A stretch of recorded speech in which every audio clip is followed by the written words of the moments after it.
What's up, and welcome back to the Right Point of View YouTube channel. And this is a channel where we talk about all things from culture, individual liberties, very controversial topics from a conservative lens. So if you're into that stuff, hit that subscribe button and keep up with the channel.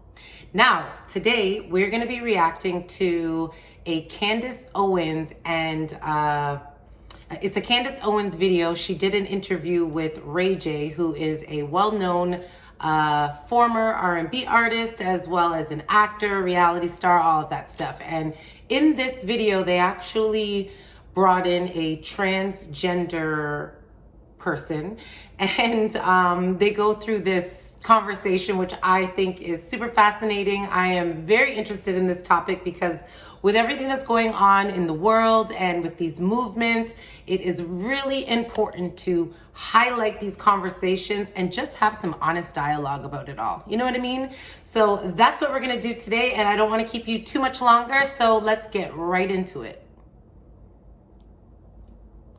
Danielle, welcome. Thank you for having me. Very happy to have you here. Also very happy that you were willing to even have the discussion, because a lot of times you see people that are on opposing sides do not want to speak, and I think that's guided by a lot of fear and sometimes by a lot of cowardice. So Danielle, how did you get mixed in with Ray J, and what made you want to be here today? Yeah, so I just wanted to double back on that. I fully agree. When Ray and the team called me, obviously the first emotions that go through your head is, oh. Comment below if you seen Danielle in public. Would you even think that she was a man, or would she just be a total pass? Curious. My God, I'm scared. Like, I don't know if I'm ready. And to be completely vulnerable, I thought I don't want to use the word easy, but for me as a trans person, and I have been for 20 years, there's been so many conversations that I've had worldwide with people, and as like a mature, classy, wise person that I would like to say I am, you understand perspective, and it's all how you come at a conversation. So that's why I agreed to be here, because I was like, I want to do this for me, for the community, and most of all for Ray, Tronics, and the Girls Club, because we have created something really special. So yeah. Okay, so why don't we just start by telling us a little bit about your... Okay, first mistake was them coming on here thinking that she hasn't already done extensive research, and as if them being here would open up her mind to this community, the trans community. And right away, Danielle closed those lips and Candace was right into it. So let's see what she's gonna say. So I'm from Perth, West Australia, which is... Australia. Yeah. Shout out Australia. AKA the Aussie doll, that's what they call me. Perth, West Australia is the most isolated city in the world. So it's basically on the west, and everything else you would have heard about is on the east. So growing up in Perth, West Australia, it's kind of like a beach town and a mining town, city, sorry, want to get my words right. And yeah, my experience as being trans dated back to, and I know this is controversial and people are going to be like, when I say it, but the first verbalization of me feeling trans was when I was 4. And my mum told me this when I got older, because I verbalized to her basically that I was comparing myself to my older sister, and because I have an older sister and 2 younger now, and just feelings and displaying certain things. And I won't obviously get into every detail because I'll try to summarize, but Okay, I know she kind of already touched on that, whatever. I honestly, Danielle already touched on this, and saying like people will cringe when she says it or whatever she just said. And I have to agree with that, because I find, you're 4 or however old you are, and young kids, we got to stop this, okay? We got to stop that conversation as if, a young boy with 2 sisters, naturally, he would probably want to be like them or want to be into the things that they're into, especially 2. Like you have those 2, maybe they're playing dolls together. He's feeling left out. He's like, I don't want to play with the truck. I want to play with the dolls with you guys. That is not an unnatural human behavior. It doesn't make you gay or transgender, you know what I mean? It just makes you a natural kid who wants to be into the things that the people around you are into, especially your siblings. They say the second and third child actually grow a lot faster and mature faster because they have their older siblings to look up to. So, you know, it's not a, oh wow, my kid is into dolls. It's no, he's a little boy who has sisters and just wants to be a part of the group. You know what I mean? He wasn't invited to the group chat. It was an experience that I had to take on alone. My parents and family were kind of from the country, West Australia, and had no idea about anything to do with trans or the LGBTQ. And we've got to remember, because this was 20 years ago, and in Australia, the journey was completely on my own back. So everything that I felt and resonated with, it was up to me to do the research. Everything that I'd seen on the TV was sensationalized and kind of crazy. And we all know, the viewers listening, what I'm talking about, the misrepresentations and things like that. So yeah, it was a very lonely journey.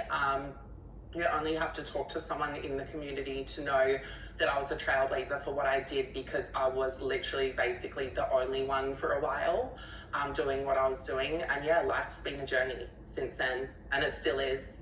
And now, were your parents together? My parents divorced at the age of 6, and then my mum remarried. And so did my dad. So I've always had like a biological mother and father and 2 step parents. And how did your parents deal with you? I guess the first question is, when did you first communicate your feelings about your identity, and how did your parents respond to it? So at this, and obviously I say this is according to what my mum later told, because to be honest, I don't remember when I was 4. I only have like vivid memories, maybe from 5, 6 up. But basically what it would be is, me and my mum were always particularly really close. I just was, you know, always gravitated towards my mum, and my mum's, you know, just everything to me. And she would say that she would just, you know, notice like certain things that were different to the other kids. And when I'd vocalized to her how I felt, and that I kept comparing myself to Ashton, and that's my older sister, and would talk like even about genitalia, which obviously I didn't understand at that time, but I even physically did things to myself that made no sense, kind of like to her, in comparison to why I wasn't like my sister when we'd have bath time and things like that.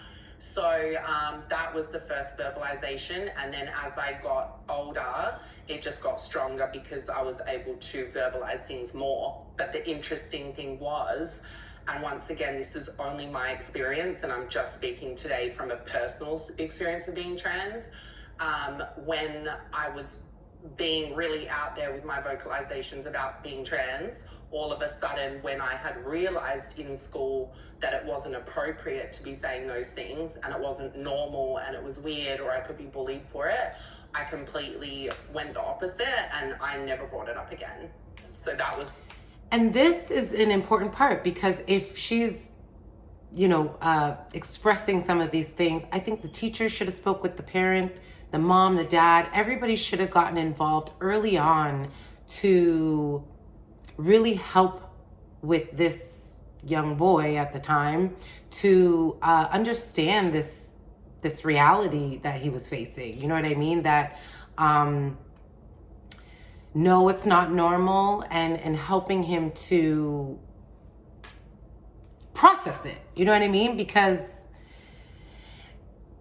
it's a very weird thing, I think. And I also want to say that I don't know if they're going to touch on it here, but I also find that sometimes these kids have dealt with some sexual confusion, which I think is a huge part. Like almost every homosexual or person who's trans will tell you they've had some, you know, molestation or incest, or something happened to them really early on that was really confusing. And if you have someone that you look up to, or you think is a grown up you're supposed to respect, and they do something that is really bizarre, it's hard to process things like that. I don't know if that's this person's story, but yeah, it's my 2 cents. Kind of like late primary to full high school, it was never a topic to my family ever again until I graduated. Okay, so a couple of things that I'd like to ask as follow-up. You answered how your mother felt about it. How did your father feel about it? Because I do think it is relevant that your parents separated when you were 6. Yeah, for sure. And they obviously separated for their own reasons.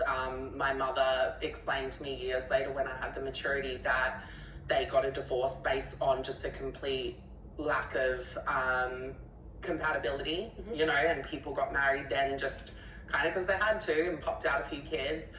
So they knew that when they divorced that they had to do the best for us. My dad this is what I like to explain to a lot of people, because a lot of people that see men with their LGBTQ children have kind of a femininity to them, or they act in a certain way. My dad is a very staunch Australian. If you've watched Crocodile Dundee, that's the kind of vibe he is. Yeah, like, shout out to my dad. He's known as Whitey, the football player in Bunbury. Very, just that, alpha male. And the thing is, because I'm going to be honest today, obviously, just to get the story right, obviously my dad struggled with it more than my mum. But what later on came in the years, like later on when we conversed, was my dad said his issue was never accepting and understanding, because he could see it with his own eyes my whole life, but it was the communication that he lacked on. So he couldn't talk to me how my mum could. So interesting. Parents divorce around 6. I agree with Candace that a huge event, like your parents, you love your mom, you love your dad, and now they're first starting together in the household, now they're apart. We all know that divorce has serious effects on the children involved, because children just don't like change. It's a lot to digest for young people who don't understand what's going on. Sometimes they personalize it, internalize it, and it can develop into, like, perhaps, I don't know if that's the case here, but in some cases it could develop into a coping mechanism. Or on the reverse, if the dad was super alpha, as she just described, like a very masculine man, sometimes that can also have an effect. Like, maybe the child just doesn't know how to behave because they don't feel that masculinity necessarily within them. And then you see this really masculine dad, and it just kind of makes you, you know what I mean? Like, kind of go the complete opposite way. And this is a last follow-up question regarding your father. When they got separated when you were 6 years old, was he involved in your life? Yeah, they went straight to legal, what's the word? Legal, not maintenance. Where you have to, like the rights of... you get 3 days. And Sorry, I can't think of the word. But yeah, they basically did it straight away, that it was by the book. My dad had us every weekend, and my mum had full custody for school hours and things like that. Okay. So, Ray J, I want to ask you this, because you have young children, I have young children. And I'm glad, Danielle, that you were very honest about the fact that your mother told you that when you were 4, you said this and had done some things. And so she kind of says this was always there. Yeah. Because I have young children, and I know how stupid kids are, and I say that with all love in my heart, but they say ridiculous things all the time. And one of the things that's been concerning to me is to hear so many celebrities try to, I guess, validate the stupidity of children and pretending and going, well, this must be real. Most really what comes to mind, I believe Charlize Theron had a daughter or a son, but the story goes, one day in the bathtub, my son or daughter looked up at me and said, Mommy, I'm a girl. And that was it. That Charlize Theron then allowed her child to begin transitioning. And on that note, I mean, we hear this all the time. Children believe in Santa Claus, for crying out loud. You know what I mean? Santa Claus. And we entertain that as parents, and yes, leave Santa cookies, but this is not that.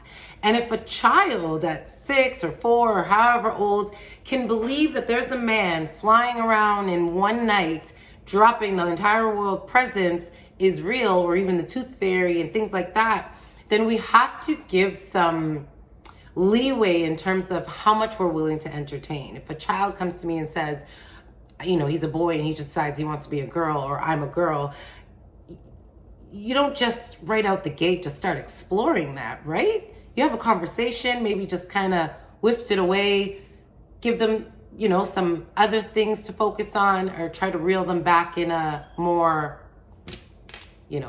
normal pathway. That to me sounds like a mental disorder that the parent is suffering for some reason. And a lot of the times I've noticed this trend that it does tend to be single women that sort of encourage this thing. So I'd like to ask you, if you have a son. And a daughter. And your son's how old? My son's 4. Okay, he's 4, perfect age. My daughter's 6. If your son was in a bathtub and your son said anything in the bathtub, Dad, I'm a mermaid, why would you then say, well, this must really mean that my 4-year-old toddler, who also thinks he can fly, who also thinks like Santa Claus is real and can squeeze down the chimney, why is it this thing that people go, oh, well, this must be a sign that my child's really struggling with identity? Yeah, I mean, I think that's very early. I would say just me being a new parent, right? And what's crazy about the mermaid thing, my son likes to follow his sister, right? He loves her and whatever she...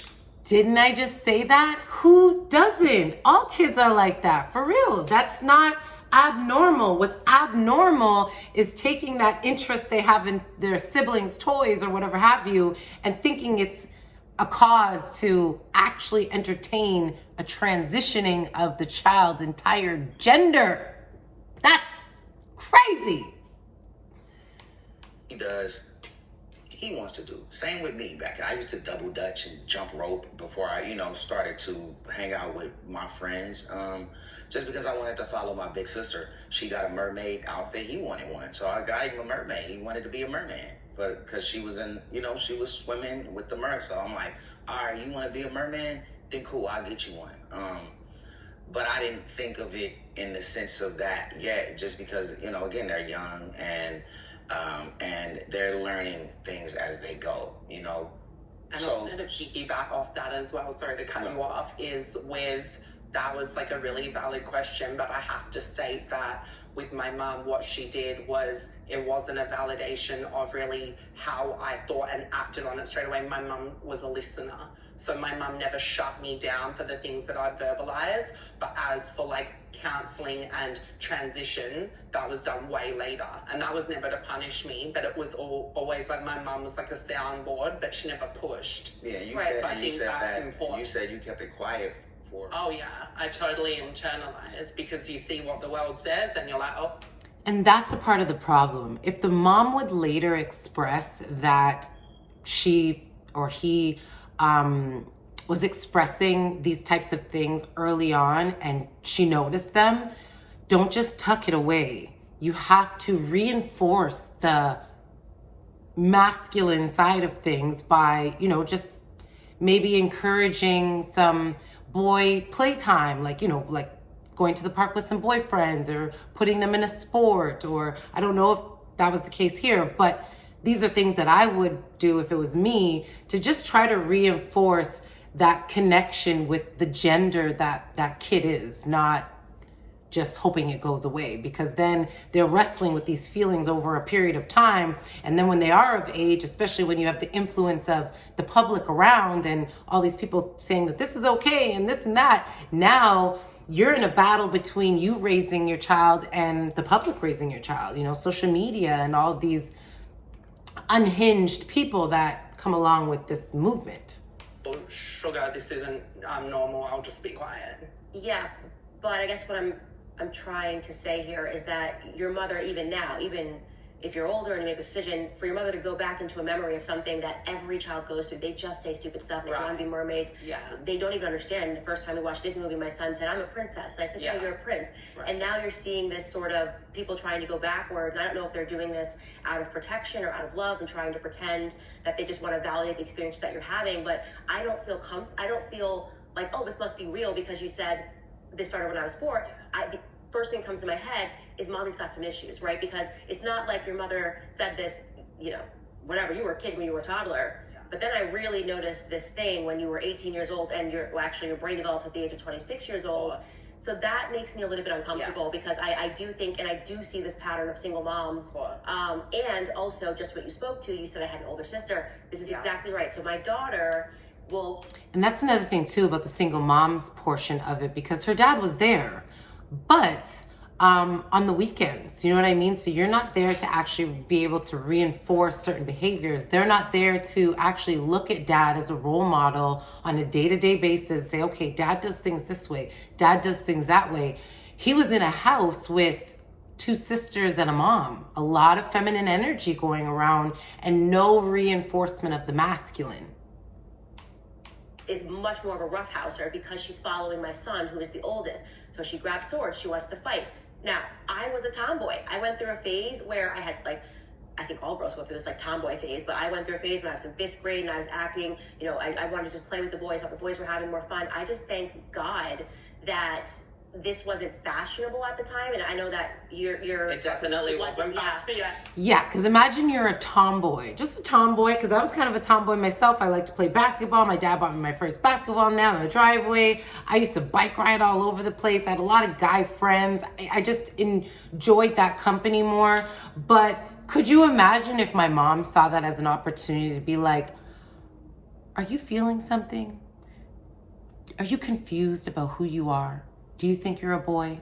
Let's explore that. That would be wild, right? You kind of just have to let it play out and just make sure that you're being a guide in the direction. And that's our jobs as parents, right? Is to be, we're the parents. We're able to foresee things before they come to fruition. A child isn't wise enough to do so. So our job is to be able to guide our children, 100%.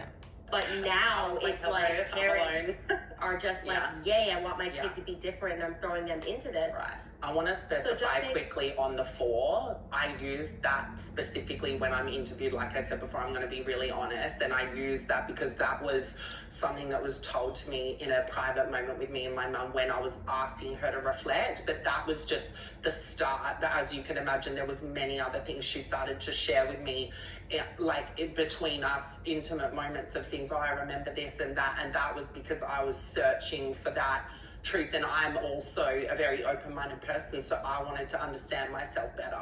So I get what you're saying, but it's almost like I have to use that as a benchmark.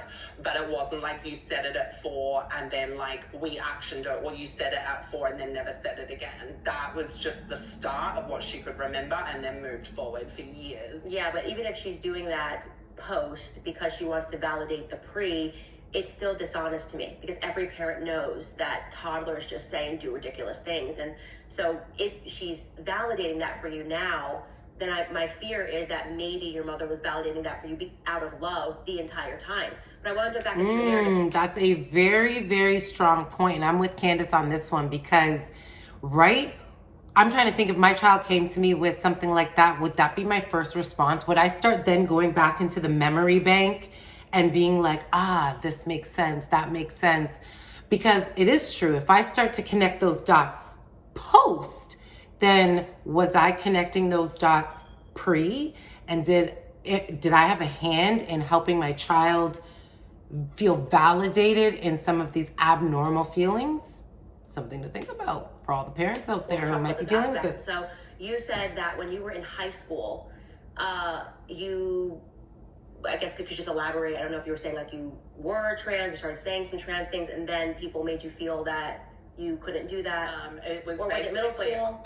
So in Australia, sorry, it's a little bit different. We have primary and high, so I'm not super sure, but we've got like grade 1 to grade 7 and then grade 8 to grade 12. So how old? So it would have been from like the age of 10 to like the age of 17, where I was in the moment. But I wanted to clarify that I never used the word trans growing up, because I didn't have the education of what that word was. How I identified is that I felt like a female, but I just was aware that that wasn't possible at that time. That's the best way I can put it. I was just like, I'm a girl. And sorry to break the news, it's still not possible. I'm sorry. I'm with the point that just because you grew your hair out and you have some makeup on and you've got breasts, you're not a woman. You know, some people go as far to say you're cosplaying a woman, and I mean, it is kind of a costume. You aren't a woman, you will never be a woman, and that is just the truth. Like it or not, that is a fact.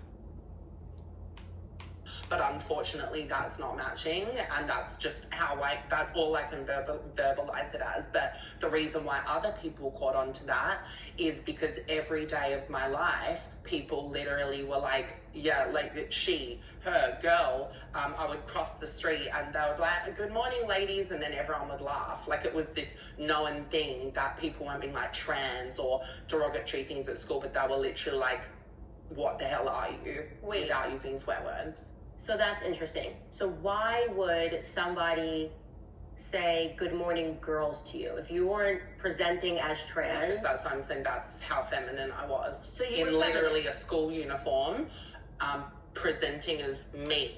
Like, were you in a kilt or something? What do you mean that's how feminine you were? Like, I don't know if I buy that part, to be honest. I think it sounds good. It really does. To say, oh, I was mistaken before I even knew what it was. But I don't know. That sounds kind of strange. What person would just be like, oh, ladies, like, you look like a girl that much? And if so, who was dressing you? Who was doing your hair? Or your mom wasn't getting your buzz cut or whatever have you? You know what I mean?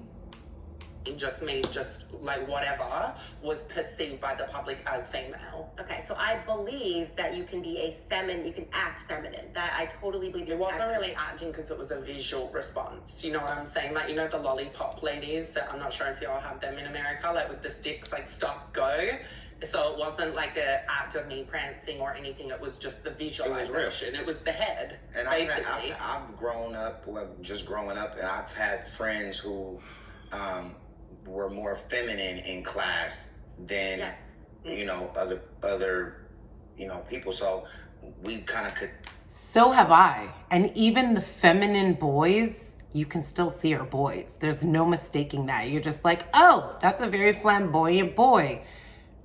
He's probably gay. You know what I mean? Like, that's what we used to say back in the day. You never saw a flamboyant boy and were like, that's a girl. Especially, she's saying 20 years ago. Tell, you know what I mean, even at a young age, what people wanted to be and what people liked. But I still think even in liking and loving, pertaining to like the job at hand, the execution, being on time, making sure the work is done, I think that's what matters. And I think the privacy of like people's love and affection, sometimes to me. Okay, he's gaslighting. This isn't about the privacy of someone's love. She's transitioned herself from one gender to another. She was born male and is now female and is living her life in presenting that. And I just want to point out, I have no issues with anybody living their life as a woman, if that's, dressed as a woman and acting as a woman if you're a man, or vice versa. That's your prerogative. I think I'm with that sentiment that over 18, if you want to go hack your body up to be something of the opposite sex, by all means, that's your choice. Get educated on it, do it safely. Nothing said here. But what we're not going to do is pump this to young children and things like that. And that's what I think is happening largely right now with this movement. And I think it's just really great that we started from a younger age, because we kind of get an idea of how this all really plays out. And are these things preventable? I guess that's up for debate. TMI to the job at hand and to what we are and what we're all trying to accomplish in our goals. So but I guess my question is, and I'm agreeing with you, actually we're in radical agreement here, because I've gone to school and I've seen boys that are feminine. Yeah, at a young age. I didn't graduate with a single trans person. Those people did not decide to go trans now. Obviously, there's been an explosion of the trans agenda. They were just gay. Yeah, and so didn't I say I'd it? like to know, at what point did you go from just being a feminine boy to saying, no, actually, I think it's more than that. Yeah. And I am needing to change my life. Yeah, so like I stated before, it was always the internalized thought process, but just because of my intellect at the time, I didn't know the possibilities of how I could execute it. But the feelings were always there, and I guess that I was hoping when I got older, I would be able to gain more resources and more knowledge, and it could be possible to, match the outside of how I was thinking. Execute it? That's so bizarre. Like, what would even give someone the idea that they could literally change genders? Like, change genders. I mean, I know what gives them the idea is like a lot of things that are being pushed with this movement. But for her to think as a younger person, I hope one day I can do something that will be able to actually express how I'm feeling inside. I find that to be a little strange. You know what I mean? Is that I want people to understand that being trans, and if you truly are trans, it's a journey that should happen between you and your parents and, you know, the medical practitioner, and it shouldn't be something that's sensationalized and a circus act. It should be down to the individual, and I feel like if you hit all those points and it's meant to be, there would be less. So I can kind of agree with what you're saying in that sense, because when I sit in the room with someone else that claims trans, and I'm like looking at them like, come on, be for real. But now I can't even say that. So some people are faking it. Well, it's just a social contagion, which is what I was saying. So social contagions are real, and but actually, I want to specify on that it's a social contagion for that. I can understand what you're saying, but that's for the people that are adding on to the community that I don't feel are genuine. I feel like that's the difference. So I would disagree with that, and I disagree virtually with Bill Maher and everything, but even he did a segment, and obviously he's on the left, I guess he would consider himself to be an ally of the LGBTQ. On what Danielle just said, how could you think that that is not something you agree with? Whether you keep the beard or you don't, you're just playing dress up, essentially. You're not really a woman, you're just cosplaying a woman. So whether you go full costume or partial costume, you're still playing the same damn character. You know what I mean? Neither is authentic, in my opinion. Plus community, and he showed a map of transgenderism across the United States, and he said, well, this is not a social contagion. Can you explain to me why so many kids in LA are trans and yet kids in Ohio? And he showed on the map, and he's well, that shows you it's social contagion. This is for back session. I'll get that clip to you later, where he shows the map of the trends where transgenderism is happening. And obviously in that clip he's talking about puberty blockers, and you said you were 17, that you then realized there was something else that was going on with you. But you know, just speaking about the development of the human brain, your brain is literally not developed at 17 years old, right? You are not a formed person at 17, 17-year-old Ray J, 17-year-old Candace. Think about... Yeah, like at any point, did she or he ever explore masculinity? Like, did you even try? Or you just said, this is how I feel, I'm not questioning it, I just can't wait till I'm older till I can really express it? I'm curious if he has. How much? I started at 18. Sorry, I just wanted to specify. 17 was grade 12 for me, and then I started at 18. And in Australia, 18 is legal, not 21. Legal and brain development are two totally different things. For sure. Yeah, so you can go to ward, all that stuff. But I mean, kids are drinking at 15. That's totally fine. Which I don't But support. not legal. Right, but just to be clear, your brain is not fully, like the human mind is not fully developed until 26 years old, right? I think the experience of the human gets better, so your experience makes you have more knowledge, right? Doesn't mean that you aren't your greatest at 18 and 19 and 20, you know, but those are the and I was in full knowledge of like my thoughts and in control over that, because you have to remember to take it back. This is not a decision that I made like some random, like, oh, you know what, I want to be a girl at 17 and start at 18. To me, I'm too smart for that. That's reckless. I don't think that that's wise. Like, you've got to marinate in the decision, and that's what the advice that I give to people all the time. This is not something that you click your fingers for. This for me was over a decade. So when I made my choice at 18, I totally get what you're saying with brain development, but for me, it was just finally time, because I had all of that time. And this is a lifestyle, like I told you, I didn't even care that other people were calling me she and her 24/7, because I knew how I felt. But that was, you liked that. Of course I did, but also embarrassment came with that, because I was all, you know, the kids would laugh. When did you decide to do the full? The full change was at 19 and a half, I say 19 and a half, a year and a half later. So really? You went from, this is my decision at 17, 18 to I'm going to go under the knife. And did you get bottom surgery? No, that was my first surgery. I had breast augmentation, and then a few years. Guys, that is wild. Okay, so yes, you have been dealing under the covers with these feelings. Boom, you turn 18.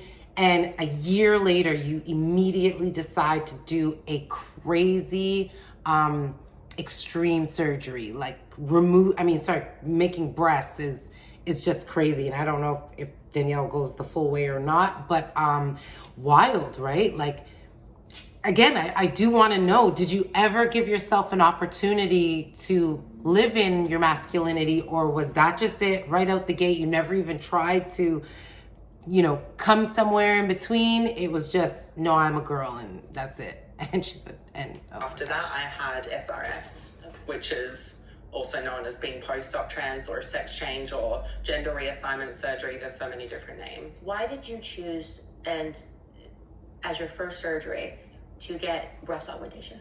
To be honest, and I will be very honest about this, when I got breast augmentation, I felt like it was almost like something that I needed for a visualization of a female, like it's sensationalized in the sense that, oh, I want large breasts because that'll make me more beautiful.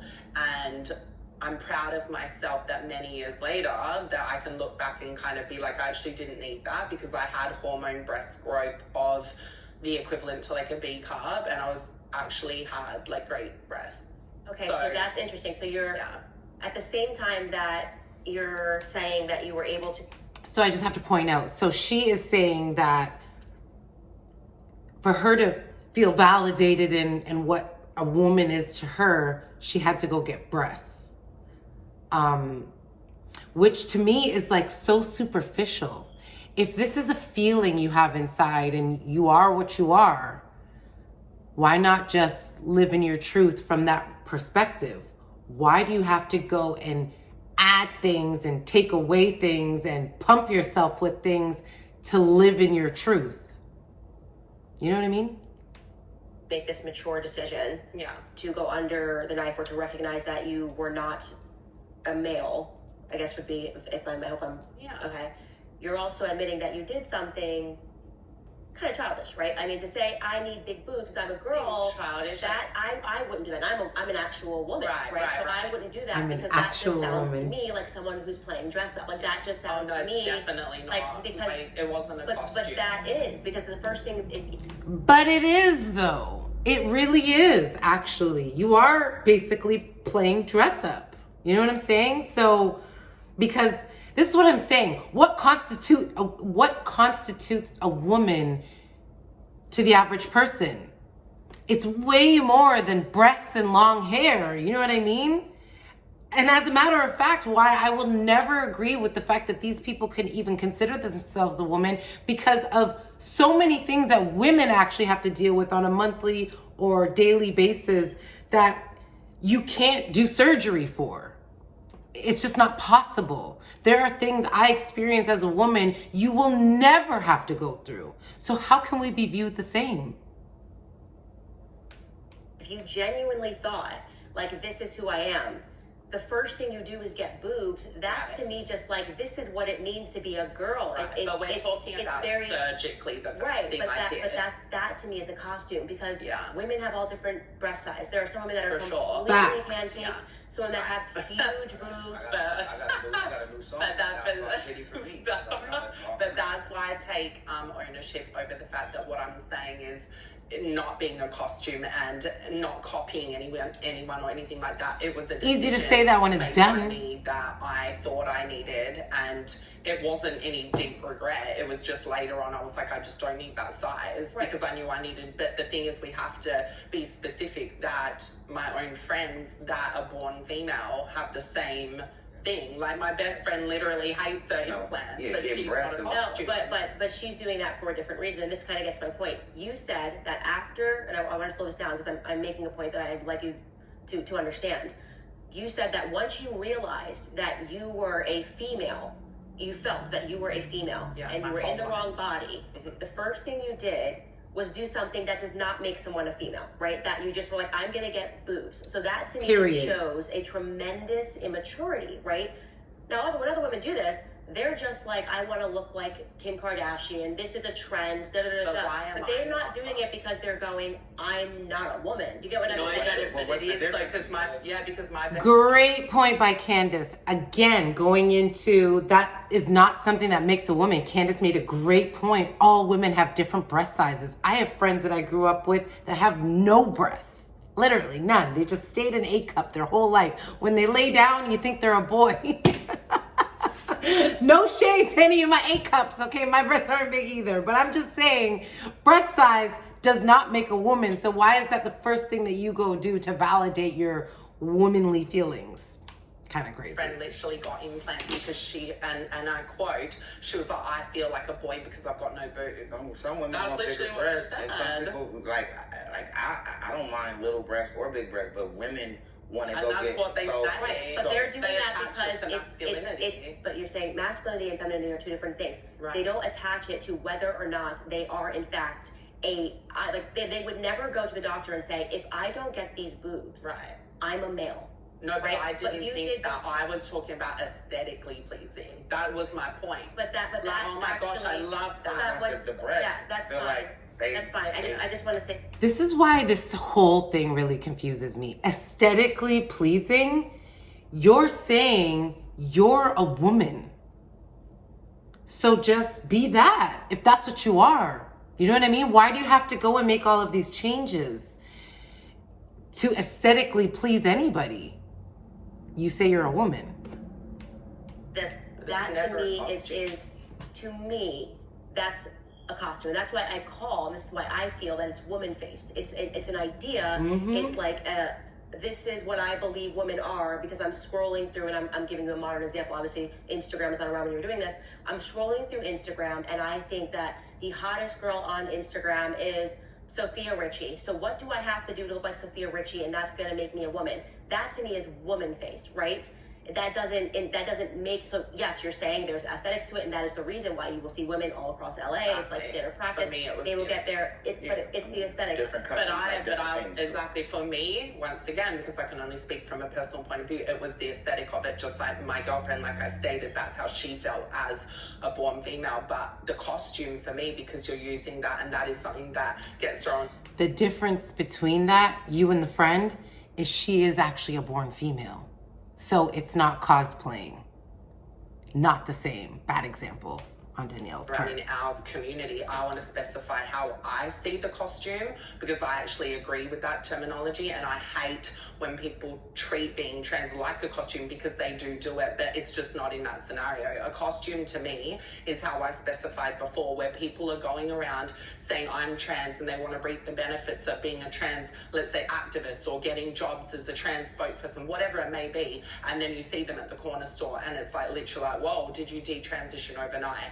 That's what I see as a costume. So they went back to being. Well, it's just what she How said. is it It can different? be a costume, but for me, this isn't a costume. I can't rip it all off. I know I'm in glam now because I love glam, and I like to feel and look good, smell good, whatever. But at home, no makeup on, hair up in a bun is giving woman. Is giving what it is.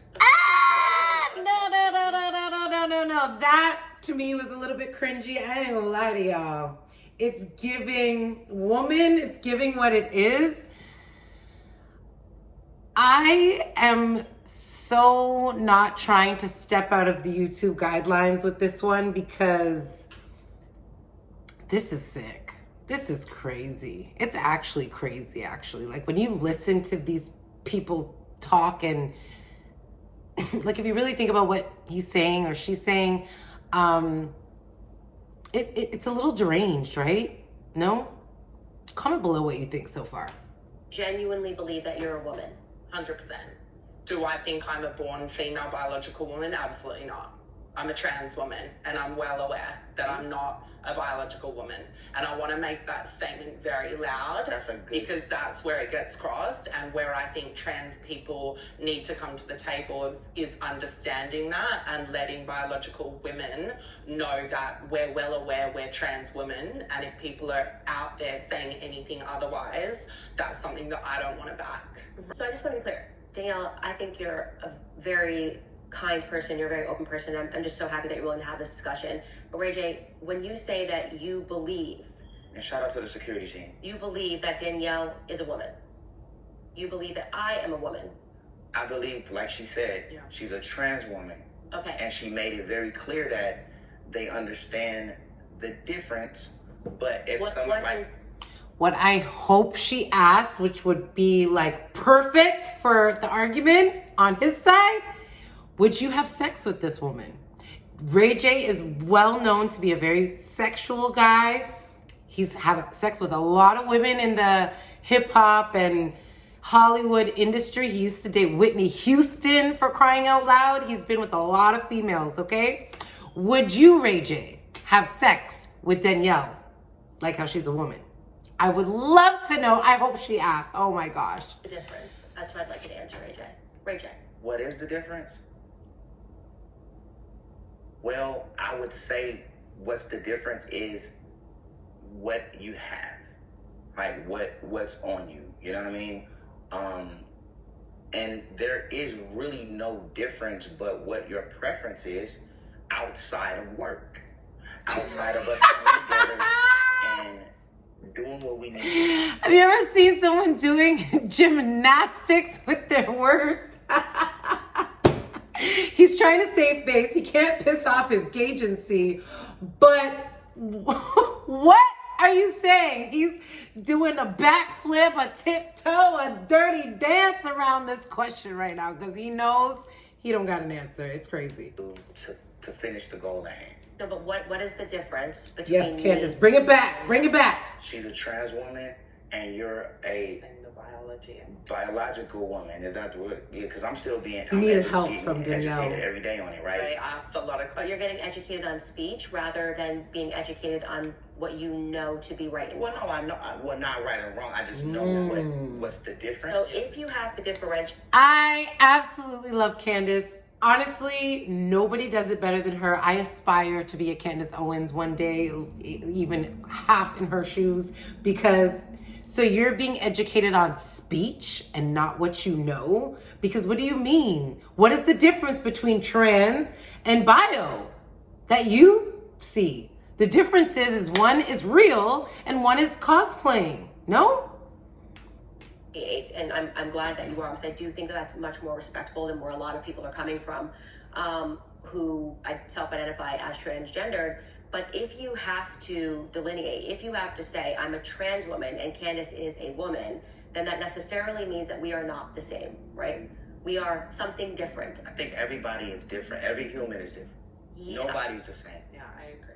Nobody's And I the feel same. like even I wanted to double on that point is with intersex, let's be honest, a lot of people just back in the day used to say hermaphrodite and now it's known as intersex. Hermaphrodite and then now grammatically correct is intersex. Grammatically correct? Yeah, and I'm learning too, mind you, because I had to learn what intersex Because was. hermaphrodite is when you got... When you're born with basically both organs or XY chromosomes mixed and things like that. So it's not just I'm going to take a hormone, it's actually the way you're born. So what does that mean? So that basically it makes the topic of trans actually more complex because No, it's not complex at all. It's no different than you have. I've heard Matt Walsh give this example.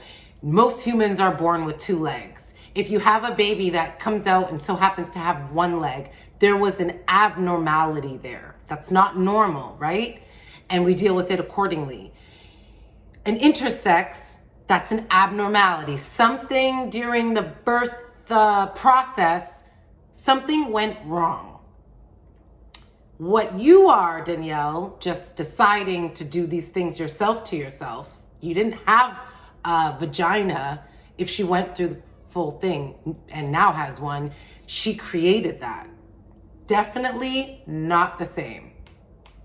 a lot of people now that are intersex identify under the trans umbrella, so it can get very tricky in conversation, because one point I wanted to make is that I have often wondered, and maybe we could film this one day, because I actually don't know, but my family have actually pulled me aside and said, based on, you know, the way I look, moving my whole journey, that they wanted to get a test to see if I was actually intersex, because it would make more sense with my whole journey, the way I look and the way that my life has unfolded. But it's a very expensive test from what I've heard, and I never had that done. Yeah. So that's what... And to be clear... Yeah, and that's when it does start to change, because as you can imagine, and even from a religious standpoint, because I've had this conversation with Christian women before, does that then make it different because it's actually is how you're born, versus a lot of people saying it's a choice? Yes. But like, we might be missing a chromosome.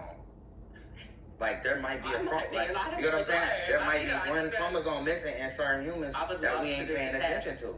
That's why we're bridging the gap today. So I'll ask you a question. Is Rachel Dolezal black? Pardon? Is Rachel Dolezal black?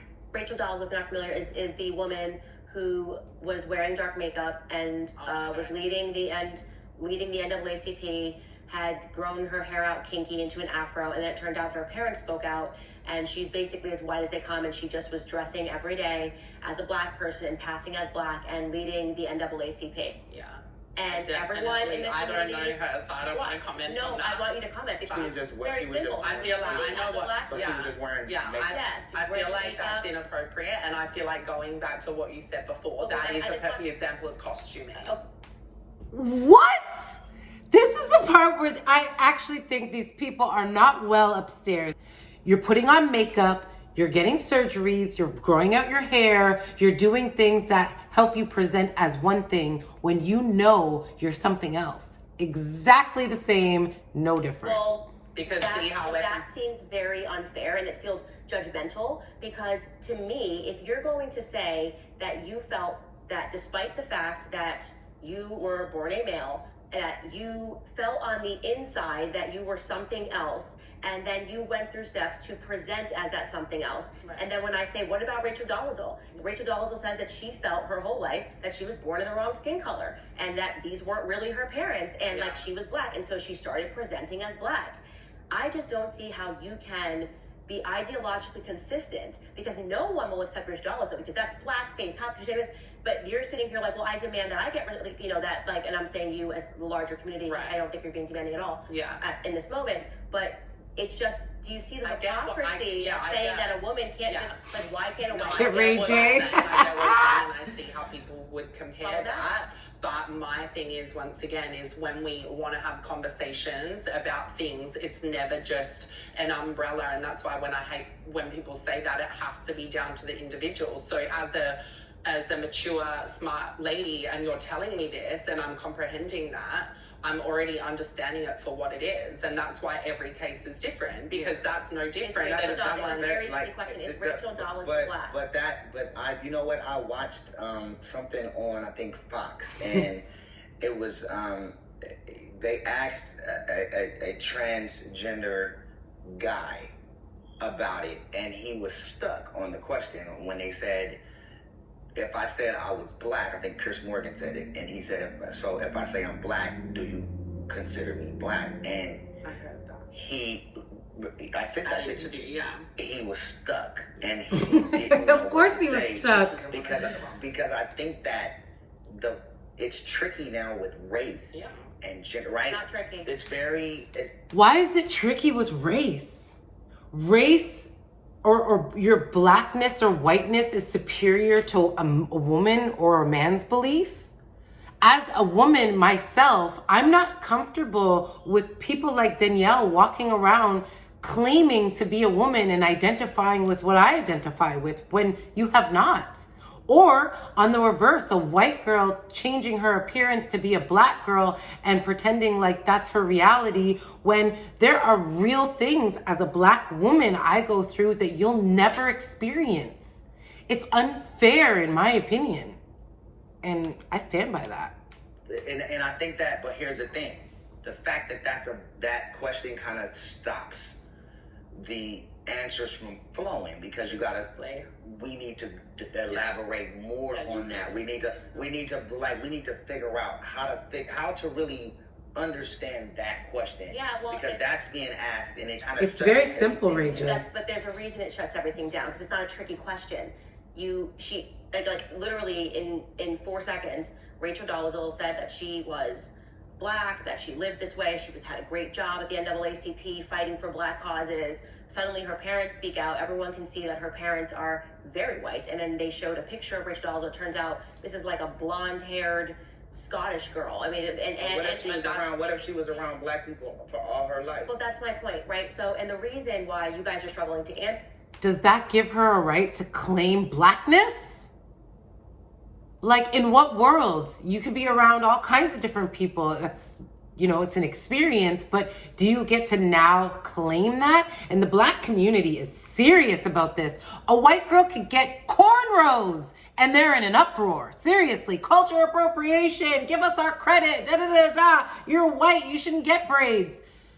But this, which is honestly, in my opinion, the exact same thing, women are outraged.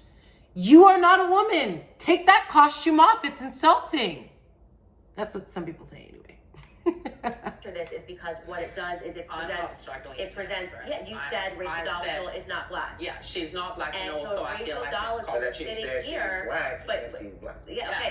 and would I Just disrespect like if I her want to for be that? called No, that's Killer not. Poom Poom, So y'all at gotta least- call me the name I want. At least you're being consistent. You're not being consistent. So at least you're saying But that I don't yes, think any that's fair. person can just say whatever they are and we have to accept it. If they feel deep down and they went through middle school and they felt that they were black, then we have to suddenly But pretend. I'm not saying that I would disrespect her for saying, like, I wouldn't be like, you're not, because to be honest, that's got nothing to But do it's with not me. But if disrespect, you it's just ask the reality, question, it and- is costuming. And that's going back to what we said before, which is a major issue, is that the lines get blurred because of being a costume, and trans is not a costume. It's not blurred. The lines aren't blurred at all. It's clear as day. Either side of the argument, it's costuming. Let's keep it real. And she's sounding really stupid, honestly, for lack of a better word, in my opinion, because how can you say, yes, that this trans, I'm not cosplaying, this is real, but then that girl's not real? Who knows what her lived experience are? Maybe she grew up in the hood. Not that I think that makes a difference. It doesn't make you black. Just like growing up around females and just liking female things doesn't make you a woman. It's not a cloak. When I Neither is take this black. off, is that, but the thing is, once again, it still comes down to the individual scenario, and that is what it is. Because I want to say that the thing that I get thrown at me all the time, which people obviously think hurts me and it doesn't, it's laughable, is people are like, okay, you say you're trans, well, I'm a unicorn or I'm a cloud. I mean, it's ridiculous. How is it comparable? Well, Because okay. it's we do ridiculous. currently have children that are saying that they are a trans species, so that's a reality. There are kids that are saying that they're cats, that they're And dogs. We have to respect that. At least you're being ideologically consistent. At least you're being consistent. Because it's And that's fair. it's Like, I'm not saying he's like wrong. because But you said Rachel Dolezal wasn't black. Okay, Ray J is trying to stay on his political correctness, probably for his gay agency or whatever have you. But think about how crazy that reality would be if we all could just say we're unicorns and clouds and women and black and white. And like if I woke up tomorrow and I said, you know what? I'm quite tired of this black experience. I'm a white girl now. And actually, again, going back to the race being on spectrum, I think if anybody has room to do so, it is a person like me of mixed race. But I don't present that way. And if I was to try to present myself white, it would be costuming. I would have to actually put makeup on that would be consistent with white skin color and maybe straighten my hair or, you know, things that align with the idea of a white girl. And sorry, that is a costume and it's not real. But what I'm saying is, we are living in a society where we have rules and regulations, right? And we have government. We go to jail when we do wrong, right? So it is the wild, wild west. So there's things that get better and people get more honest, and then there's also people who abuse the honesty because now it's changing into something that's like the in thing. There's people who are really in it for real, and then there's people who are just kind of imitators. Imitators. But you're not an imitator. Like, you went through the whole thing. Exactly, and I know who I am, and it's not a joke. And How is that not an imitation? It's literally an imitation of a woman. Like, she's imitating what a woman consists of. Going to get breasts, growing your hair, dressing like one. It's literally an imitation of the original. Duh. it's not a costume, Unbelievable. and I wanted to double back on something really important, and obviously it's your opinion, so I don't even want to be disrespectful on it, but I know a lot of times you've stated that you know, being transgender, because I don't like the word transgenderism, is a mental disorder, but you know, the APA states that it's not a mental disorder at all, and they're psychiatrists, they're trained psychiatrists, and I knew you probably knew I'd bring this up, but you know, the APA states that It's not a mental disorder at all. So that's the American Psychiatric Association and also the World Health Order. And what they state is that it's actually just obviously gender dysphoria, and then the description from gender dysphoria is the feeling of distress from gender dysphoria. But then the interesting thing about this, and I want to bring this to you because this is, you know, I know that's your statement and that's mine, but what's interesting even about that, to show how everyone is so unique, is I don't even have gender dysphoria anymore because I don't ever feel or walk around feeling like a guy. So see how it's so like gender dysphoria. So gender dysphoria. We're all getting educated. Yeah. So gender dysphoria is when trans people feel dysphoric about like their gender. So in the sense of a trans woman being like, oh my god, I feel, you know, manly today. I feel like a guy. I feel like blah blah blah, and it brings them down, and that's what causes feelings of distress, and that's why it's not considered a disorder, because it's a feeling of anxiety about that thing about you. But for me to double on that, I'm like, but I don't wake up and ever see a guy feel like a guy, so I don't have gender dysphoria. So everything and every individual is different, and that's why I'll always preach that point. But it's not a disorder. I don't have a mental disorder.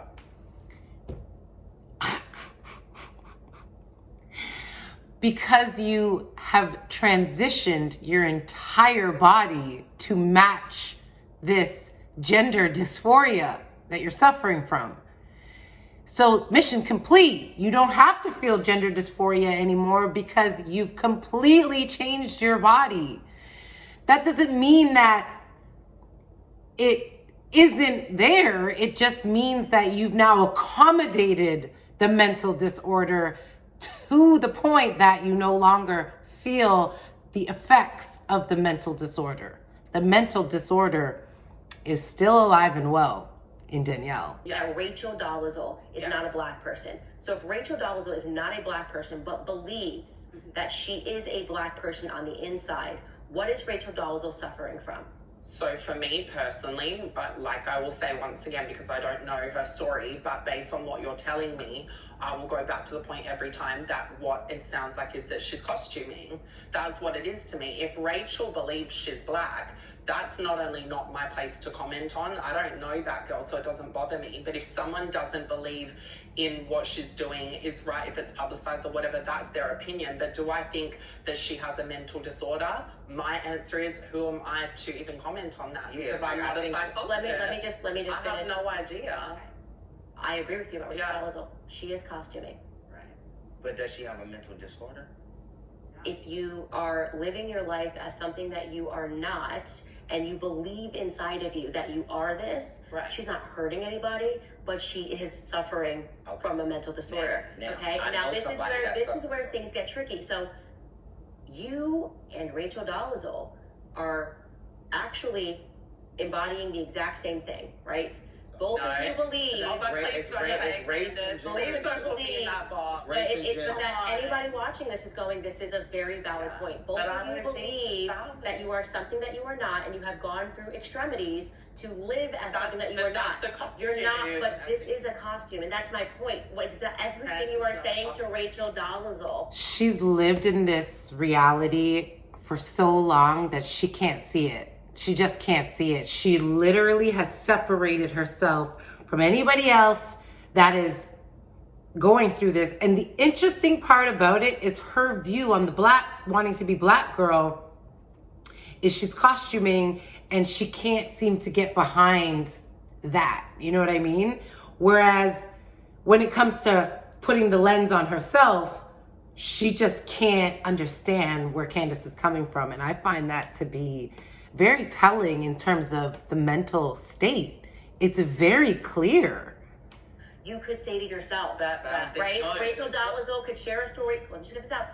Rachel Dolezal could share a story and say, you know, from the time I was a kid when I was 4, my mom looked down at me and said that you were showing characteristics of being black. And then when I was in school, everyone was like, Rachel, kind of like, you know, one of the last. She was kind of thick too, right? Yeah, Rachel was kind of thick. That's what I'm saying. I do. You're like a black girl. And then next thing you know, Rachel at 17 years old was going to Christian school and was like, you know what? I'm ready to do the first thing. And so Rachel Rachel went and got her hair cornrowed. So she said she was mixed. She got her hair cornrowed. She just She said didn't she was like mixed. No, and then she started wearing the makeup, getting tanned, all this stuff, and then next thing you know, Rachel Dolezal fully believed. Right. And so I'm out here like, justice for Rachel Dolezal, because if you're out here saying that you're a woman, then Rachel Dolezal has every right to be a black person. And the reason why Rachel Dolezal, that case study, makes you uncomfortable is because it hits the truth. It hits an objective reality, which is that you cannot just say because you're willing to get surgery or because you're willing to do your hair a certain way or that you're willing to wear makeup that you are something that you're not. Now, that said, Perfectly said. Issue. Like, there's nothing that you're doing. And I think that this is where like it gets mixed up, where people pretend there's some attack happening, or we're saying that, you know, you need to be put into camps. No, I think actually you're a very nice person.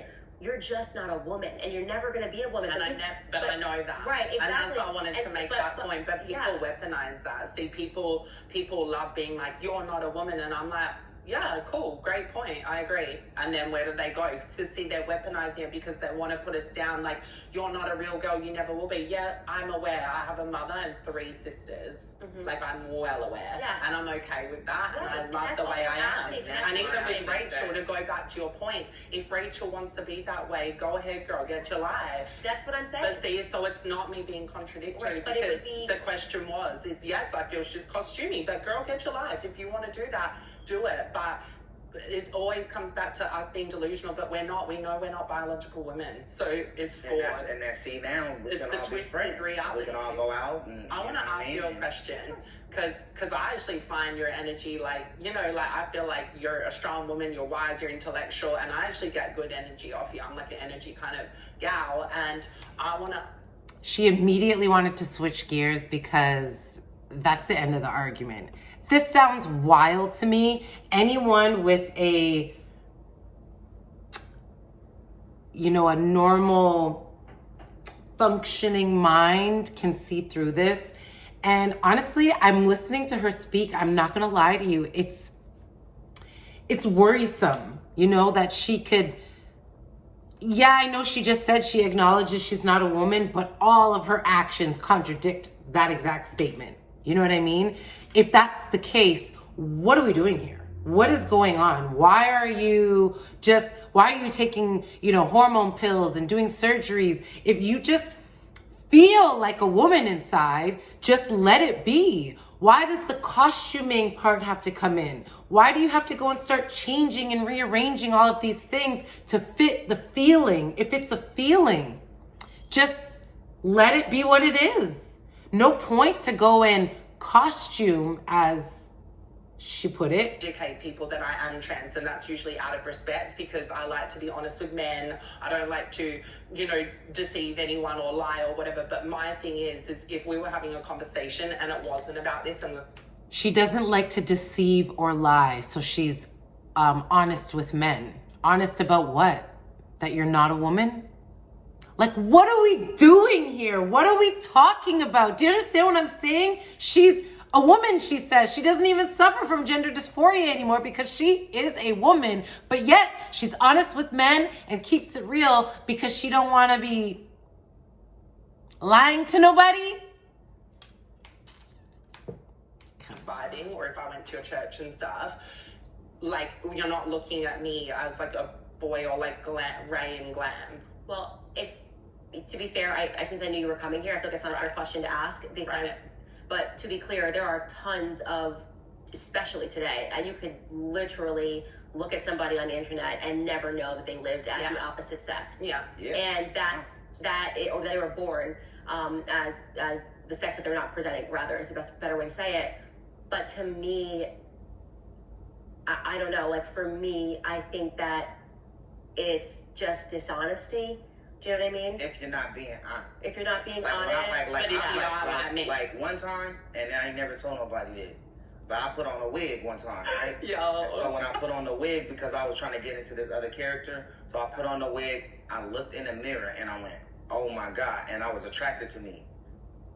Yo, So I took Ray is the key. and I went, what? Candace is just not happened? impressed. She is not impressed. All right, y'all. So where are we at? We just reacted to a crazy topic in the real world today. It is a lot. It is a lot to take in. I just want to end with the fact that I am completely respectful of anyone who wants to live however they want to live. If you want to dress like, there are some people out here literally pretending to be wolves, okay? And literal unicorns and things like that. From you're an adult and you're not hurting anybody, to be honest, I don't really care personally. What I care about is how this movement is presented. Like the position this Danielle person's taking, that she is a trans woman, and she throws trans in there, but I know when she's talking amongst her friends, she drops that trans. I almost guarantee it, in my opinion. This is a person who clearly feels really vindicated in this transition, and it has validated the feelings that she's been having, seems like maybe her whole life. That being said, I don't personally care about that. I care about the way that this movement is being pushed down our throats.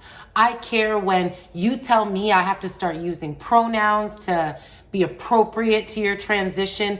If your changes require my participation, then let's be honest, it's not what you think it is, okay? It's just not.